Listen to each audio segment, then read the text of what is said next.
Let me be very clear before I jump into this information, to this talk. This is not going to work for a large majority of people. It just is what it is. If you're the type of guy, you go on a semen retention streak and you're a week, 2 weeks, 3 months in, and you don't feel any different, nothing is happening around you in your life, I can't help you. There's something in the operating system that is who you are that is blocking that. And unless it's a one-to-one session, I can't figure that out for you. You're going to have to figure that out. So the best advice that I could give those people is to simply ask yourself, or if you're religious, ask your God to point you on the path to figure that out, to remove that. That way you can do what we're going to be talking about in this talk. Okay. So for those guys, that's for you. But for the guys who semen retention does work for you, let's have a real conversation. In order for you to get to that next level in your life, the transition, you're going to have to be on semen retention. And the reason for that is very simple. As you know or don't know, as you build out your reality, as you build out your vision, as you write down your goals, you have to understand that who you are in this moment is not going to get you where you want to be. These are two completely different people. Well, MD, how do you know that? Because if you were that person now, you would already have those results. Does that make sense? And so, because you're not that person now, because you're not taking part in the actions that the finished version of yourself is taking in, you're not getting the results. And so, right now, I'm assuming that you're trying to get to the next level, or you're trying to transition to a more powerful version of yourself, whatever that may look like for you. And I'm here to tell you that in order for that to happen, things are going to have to change. What sparked this conversation for me? I have fallen off my semen retention journey. And the reason for that is very simple. A year ago, I have had, and again, this is an accumulation of years, but a year ago, I've had a reality that was set for myself, a vision that was set for myself. And when I obtained that vision, it wasn't a hit of dopamine that most people go through when they accomplish their goals. Have you guys ever accomplished your goal and then you accomplish the goal? It's that quick level of excitement, like, yes, I finished. But then, next day, next week, maybe even the next hour, you're just like I feel exactly the same. That's it. Well, I've been hitting those for so long that I said, you know what? I don't want quick hits anymore. I want longer lasting fulfillment. And so last year, really the past 3 to 6 months, I wanted to test if I could create a reality to where I would have longer lasting fulfillment. And I come to you today to say that it has been done. And so now that I know that it's possible, of course, I'm going to do it again, except make it better and have it last longer. And so, in order for me to do that, I recognize that who I am currently is not who I want to bring into that new reality. And so the transformation process that I have to undergo, and if you're listening to me, then you're probably in this phase of your life as well. The transformation process that we're going to have to go through is going to require a completely different shift, an evolution, if you will. And these are the things that a lot of people don't talk about when it comes to the development of a person, in this case, of a man. How should I say this? Let's get come on. Let's get a little deep. Whenever you are transitioning, whenever you are evolving, you are going to become a completely different person mentally, emotionally, psychologically. And I want to really stick on that psychological part because it's not until you've seen psychological change within yourself or even a development of your psyche that you have neglected that you will start to understand what I'm talking about. So let me give you guys an example. If you have been on your masculine journey, you understand that there are two different, just for simplicity, there are two different versions of the masculine. There is the light masculine. We can call this good. And there is the dark masculine. And we could call that evil, right? Good and evil are subjective and they are based off of your morals, which are based off of your beliefs. Okay. So what I find good, what I find evil is going to be completely different than what you find good and you find evil because we both have different morals and we both have different beliefs. All right. And so, one of the things that you have to accept on your masculine journey, in fact, I don't know about you guys, but me personally, I had this whole chapter in my life that was designed to teach me acceptance. And that chapter for me was a turning point for me because I realized how important it is looking back on it. But what was going on in the moment was it was breaking the worldview that I had in the past. And it was breaking that worldview because the only worldview I wanted to see back then was all sunshine and rainbows, harmony. We can all get along. There's no need for violence. These things are unnecessary. It's your typical societal blue pill, go to sleep, don't wake up mindset, right? But acceptance is understanding that there is a dark side that you as a man are going to have to develop because it is necessary in order to survive in the real world.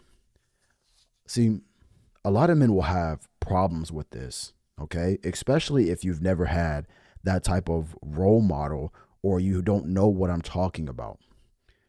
There has to be a part of you that is okay with being mean.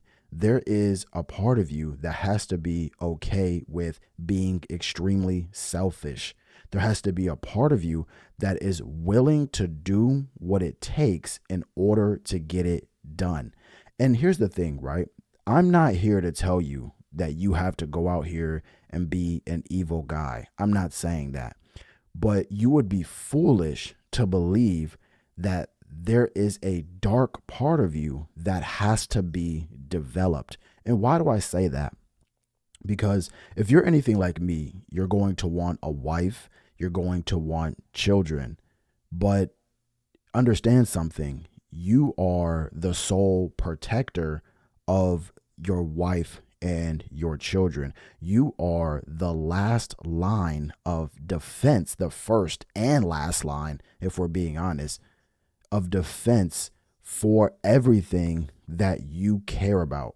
And you're meaning to tell me that when somebody who has ill intentions for your family comes knocking at your door, your first response is going to be, well, let's talk about it. Somebody breaks into your house and you say, hey, let me sit you down, make you some breakfast. Let's find out what's wrong. No, there has to be a side of you that says, I am going to completely annihilate this individual simply because they posed the threat to everything that you care about. And as a man, if nobody has ever had this conversation with you, this is going to be very hard for you to grasp, let alone develop. But guess what? You don't get to develop this when you have a wife, when you have children. No, you have to develop this beforehand. And you might be asking yourself, how am I supposed to develop it? And I'm not going to tell you that because, again, what it's based off of is based off of your morals and it's based off your beliefs, which means the answers are not going to come from the outside. The answers are going to come from the inside.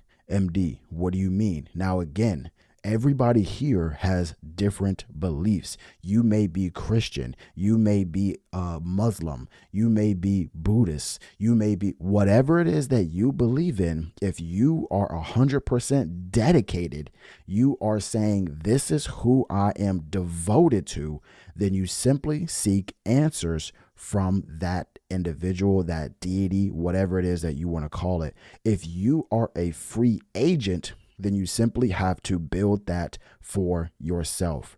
Please don't be in my comments trying to push your religion onto other people. That's disrespectful, okay? Nobody goes into your place of worship and is trying to get you to worship somebody else. Please don't do that to everybody here. We are all men. We all form our own beliefs and our own morals, okay? So again, this is something that you're going to have to develop. And the way that you develop this is simply asking your creator, or you ask yourself, and those answers will come, especially when you are on semen retention. So what does any of this have to do with semen retention?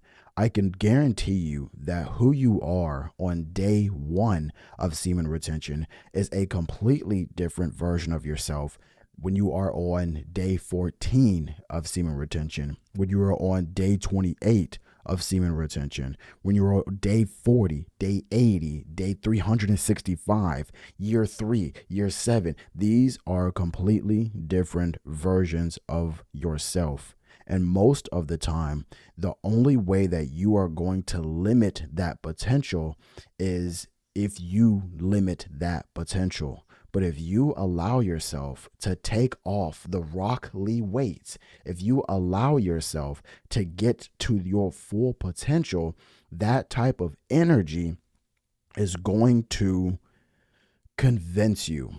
Now, what do I mean by that? A lot of guys will fail their semen retention streak not because they succumb to temptation. It's because they haven't really seen themselves in a powerful position, and that part of them scares them. And the quickest way to get rid of that is to simply spill your seed. But what happens when you embrace that part of yourself? See, let's bring this down to an animation, right? Everybody here should know something about Super Saiyans, should know something about Dragon Ball Z. It's something of like what you guys see on the screen right now. And if you haven't, this is going to be an easy concept for you to understand anyway. In Dragon Ball Z, they have the regular person, which we call the base form. Then they have a powered up version called a Super Saiyan 1, and then another powered up version, Super Saiyan 2, Super Saiyan 3, Super Saiyan 4. You guys get it. And each version of that same being is a completely different version of that being. And that's what I really need you to understand. When you are powering up as a person, you are leaving that base form behind. And if you are a DBZ fan or were a DBZ fan, what I want you to do is I want you to go look up the transformations. Every time they transition from a base form to a Super Saiyan 1 or 2 or 3, there are changes that happen. Of course, there's the physical change, but more importantly, there is the mentality change. There is the psychological change that happens, because who you are when you have all of that power is somebody completely different than who you are when you are just chilling in your base form. And so I need you to understand that whatever it is that you become, it's very important that you accept yourself for who you are and don't shy away from it, because that version of yourself can intimidate you. You understand what I'm saying? So let me reel this back in. So I'm at the point now where the vision that I'm casting, that I'm building, that I will be a part of, I want a more evolved version of myself to be there. And I know that in order for that to happen, I'm going to have to go back onto my semen retention journey. And I'm excited to see what's changed in me, how much I have grown to the point of who do I become when I am at that level again, and when I surpass that level, who is that individual? So I'm assuming you guys are on the same journey as me. And so let's go through this together. Let's see just how far we can really take this. We'll dive more onto different videos, but I think right now we're going to stop it here. Thank you for listening. I'll see you guys in the next one. Peace.